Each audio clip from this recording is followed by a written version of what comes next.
ठंड में खुले में मैगी खाने वाला ससुराल। अरे यार, मैं तो परेशान हो गई हूँ। यहाँ पहाड़ों पर हम घूमने आए या फिर सिर्फ मैगी खाने? इन लोगों को बस पहाड़ों के बीच खड़े होकर मैगी खानी होती है।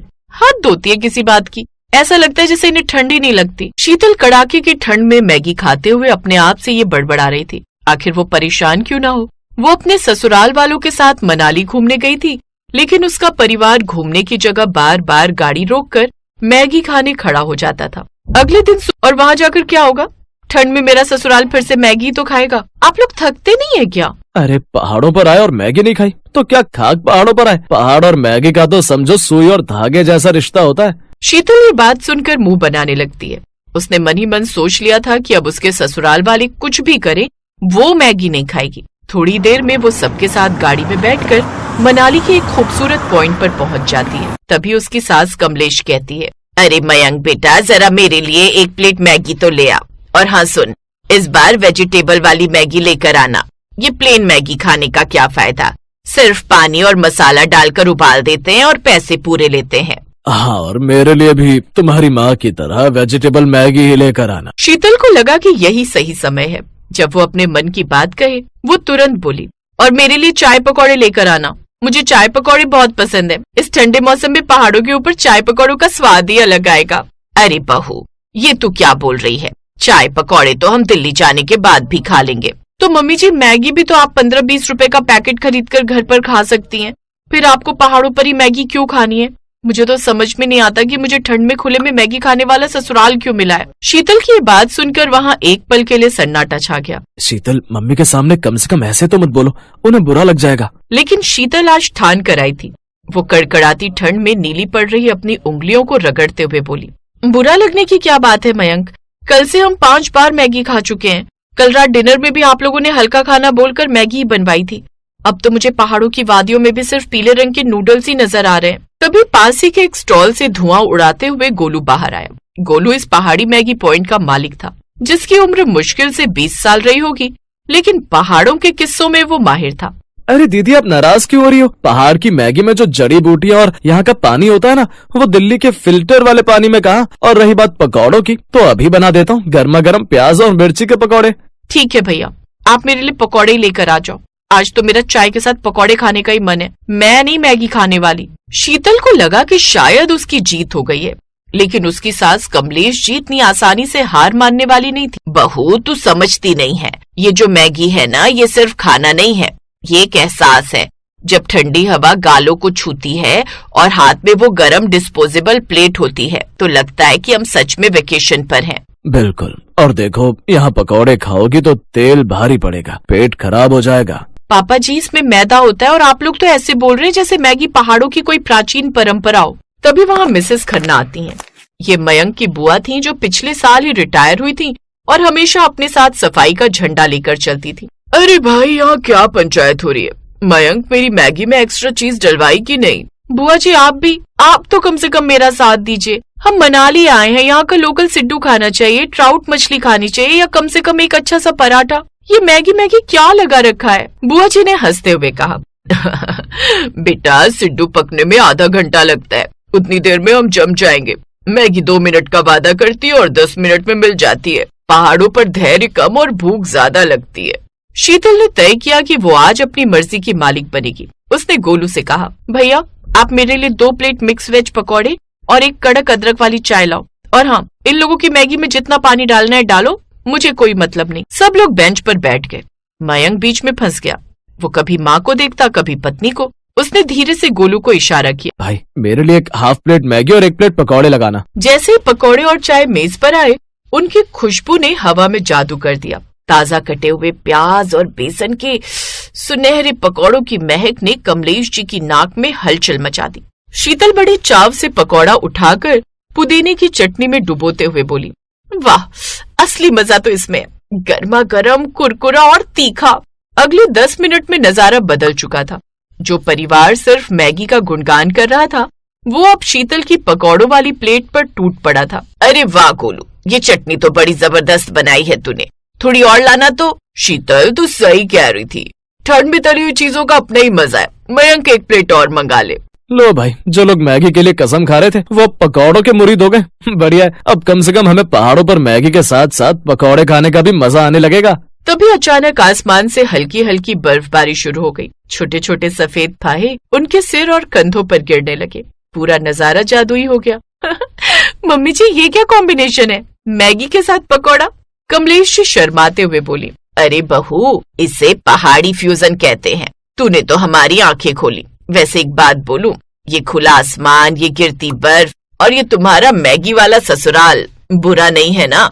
शीतल का मन भर आया। उसे एहसास हुआ कि झगड़ा मैगी या पकौड़े का नहीं था, बल्कि साथ बिताए जा रहे उन लम्हों का था। पहाड़ों पर आकर लोग छोटी छोटी चीजों में खुशी ढूंढते हैं। उसके ससुराल वाले शायद इसलिए मैगी खाते थे क्योंकि वो बनाने में आसान थी और उन्हें साथ बैठकर गप्पे लड़ाने का ज्यादा वक्त देती थी। ठीक है मम्मी जी, आज की शाम आपकी पसंद, रात के खाने में जो आप कहेंगी वही होगा। मैं कोई भी लड़ाई नहीं करूंगी, बस आपकी बात को चुपचाप मान लूंगी, एक आज्ञाकारी बहू की तरह। कमलेश जी ने शरारत से मयंक की ओर देखा और बोली, आज रात तो होटल के पास वाली दुकान पर मैगी सूप ट्राई करेंगे, मजा आएगा। मैंने सुना है कि वहाँ का मैगी सूप बहुत अच्छा होता है। हे भगवान, मेरा ससुराल नहीं सुधरेगा, पर कोई बात नहीं, अब मुझे इस मैगी से प्यार होने लगा है। कभी कभी तो मैगी खा ही सकते हैं ना। वैसे भी हम दिल्ली में कौन सा रोज मैगी खाते हैं, बस पहाड़ों पर आते हैं तभी तो मैगी खाने को मिलती है। गाड़ी वापस होटल की ओर चलती। बर्फबारी तेज हो चुकी थी, लेकिन गाड़ी के अंदर की गर्माहट और हंसी मजाक ने ठंड को कोसों दूर कर दिया था। शीतल ने खिड़की के बाहर हाथ निकाला और गिरती बर्फ को महसूस करते हुए सोचा, शायद पहाड़ों का और मैगी का सच में कोई गहरा रिश्ता है। और अब उस रिश्ते में चाय पकौड़े की भी पक्की एंट्री हो चुकी थी।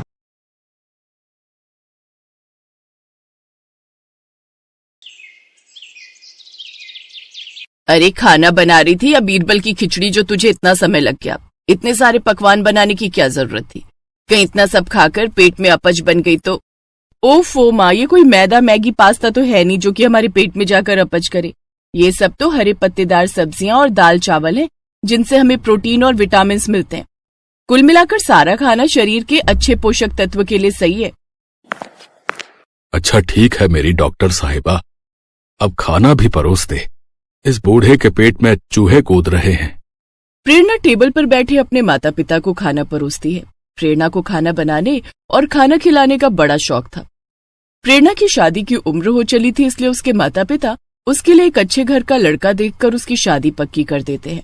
फिर 2 महीने बाद उसकी शादी अनुराग नाम के लड़के से हो जाती है। शादी के बाद वो अपने ससुराल आती है, जहाँ उसके सास ससुर, जेठ जेठानी, उनके बच्चे, ननद देवर और एक बूढ़ी दादी सास भी होती है। इतने बड़े परिवार को देख प्रेरणा हैरान थी। ऊपर से कोई मोटा तो कोई पतला था। ये कैसा गेंदे के फूल जैसा ससुराल मिला है मुझे। कोई जरूरत से ज्यादा मोटा तो कोई सूखा हुआ कांटा।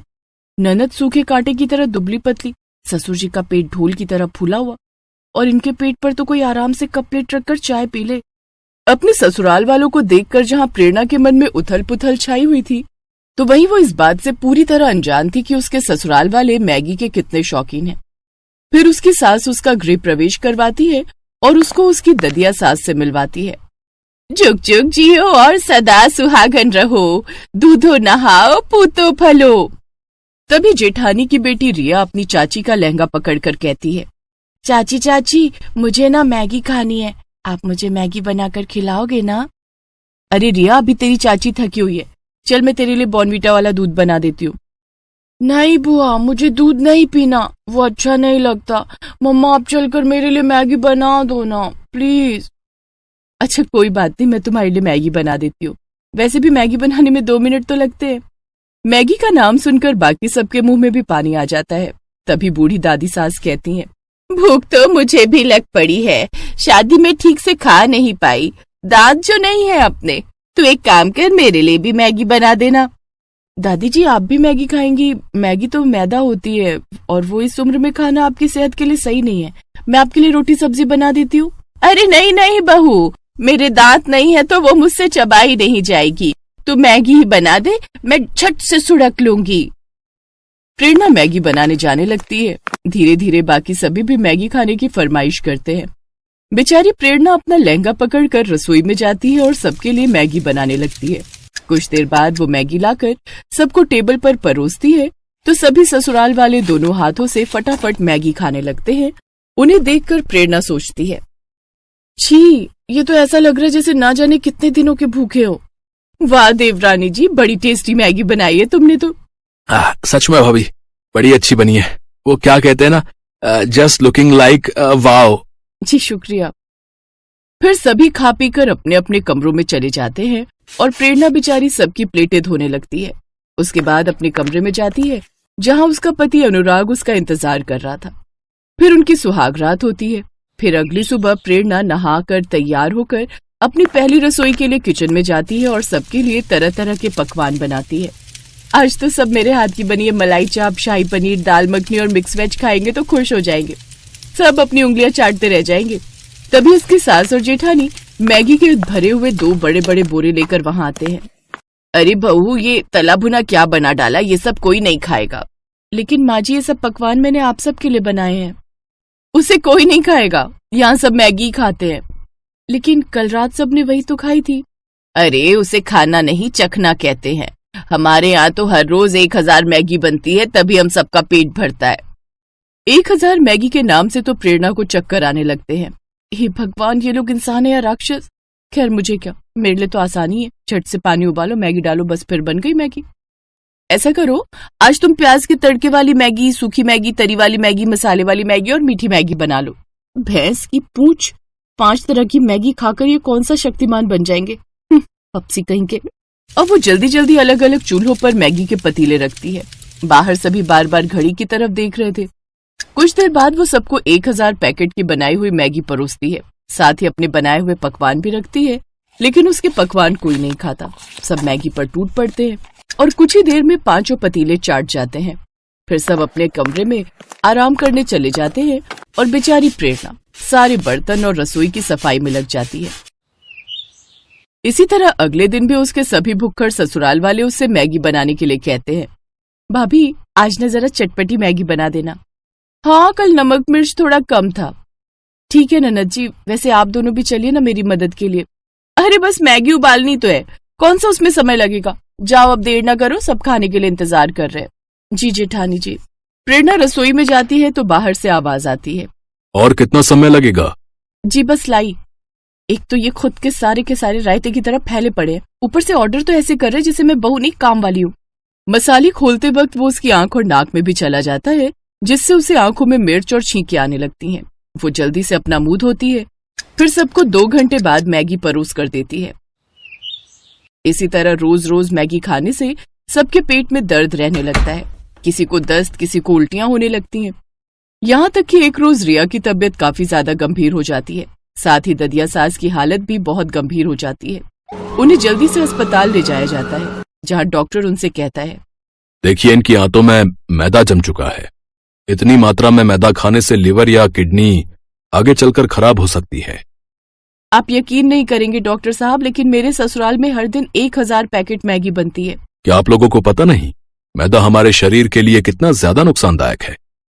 आप लोग ये सब छोड़कर घर का हेल्दी खाना खाइए और घर के कामकाज भी करिए ताकि शरीर हेल्दी रहे, नहीं तो एक दिन तबीयत काफी ज्यादा खराब हो जाएगी। कुछ दिनों बाद वो दोनों ठीक हो जाते हैं और अब प्रेरणा के ससुराल वालों को अपनी गलती का एहसास होता है और वो अब मैगी छोड़कर घर का खाना खाने लगते हैं। साथ ही अब घर के बाकी सब लोग भी प्रेरणा की मदद करते।